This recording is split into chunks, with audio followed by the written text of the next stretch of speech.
Comme vous le savez certainement, nous vivons présentement dans une économie qui fonctionne en grande partie grâce à la mondialisation. Pour ceux qui ne sauraient pas ce qu'est la mondialisation, eh bien je dirais que c'est la conséquence qui découle de notre système économique du libre-échange. De nos jours, le libre-échange vise à la libre circulation des biens et marchandises, des capitaux et des êtres humains, et ce partout mondialement.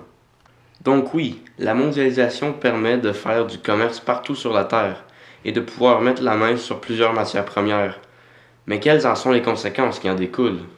Car grâce au mode de vie que nous avons adopté grâce à la mondialisation, nous avons créé une inégalité sociale et une pauvreté énorme au sein de la population orientale.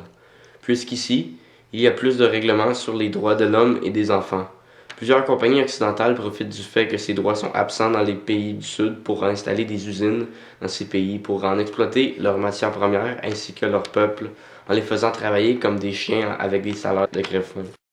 Est-ce normal qu'aujourd'hui, dans notre société, si bien évoluée et civilisée que, par exemple, au nord, l'Europe, la Russie, le Japon, l'Amérique du Nord, il y a 1,2 milliard d'habitants, 80% de citadins, 39 000 $ de PIB par habitant par année, 77 ans d'espérance de vie.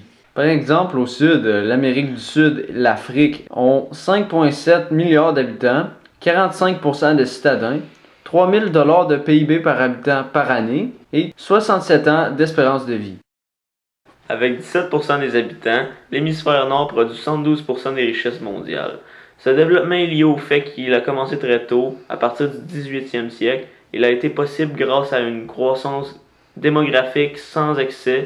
De plus, saviez-vous que le sud du monde représente 83% de la population et qu'il produit 28% de la richesse mondiale, en grande partie grâce à la Chine et au Brésil.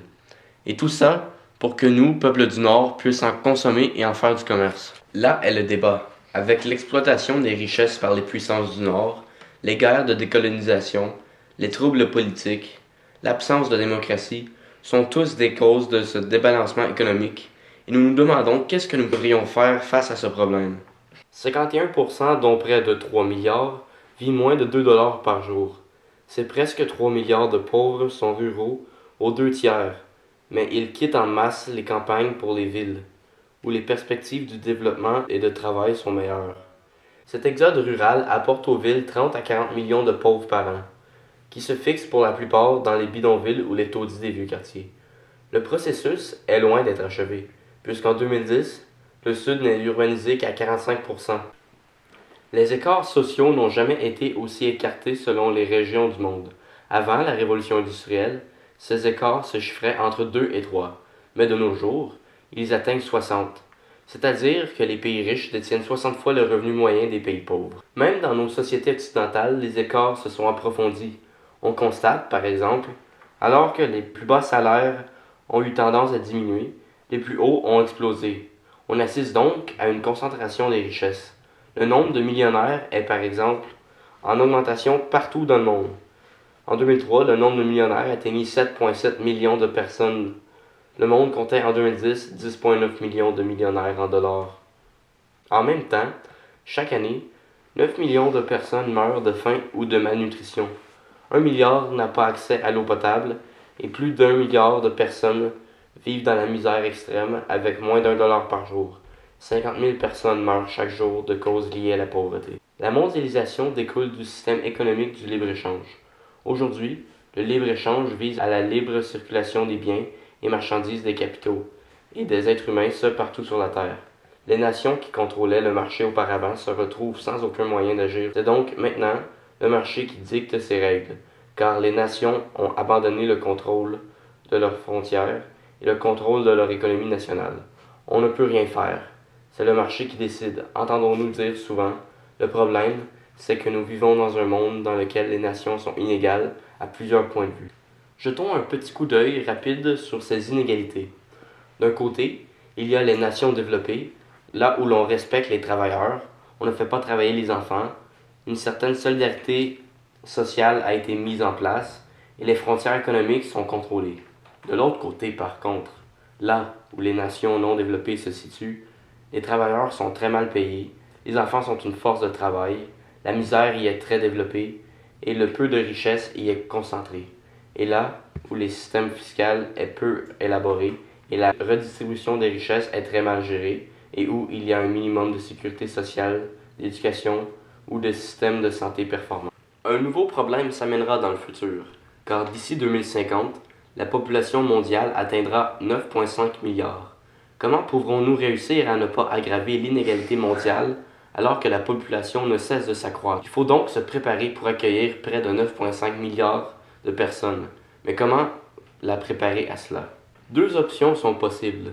La première, qui serait la mauvaise option, serait de continuer l'évolution sans changement et vers 2050, il faudrait l'équivalent de 2 planètes pour subvenir aux besoins de tous.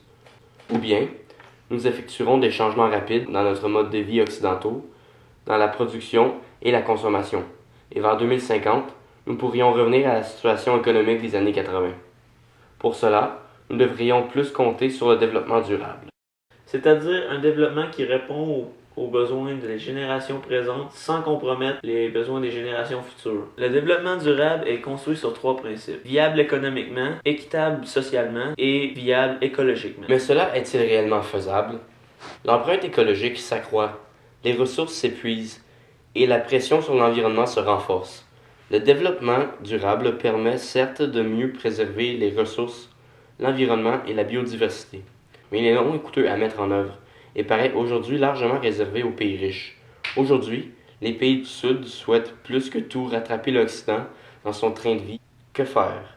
Y aura-t-il un autre modèle? Il est temps de s'interroger sur les valeurs associées à la logique de la croissance économique.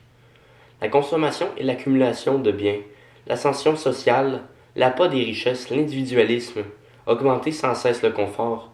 N'y a-t-il pas dans la vie autre capital à constituer?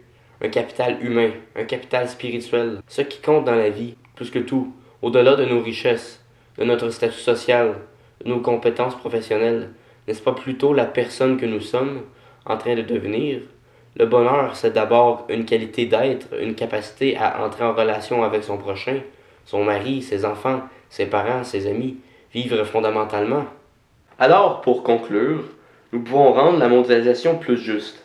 Nous devons simplement arrêter d'être individualistes, vivre en se contentant de ce que nous avons, au lieu de toujours vouloir plus.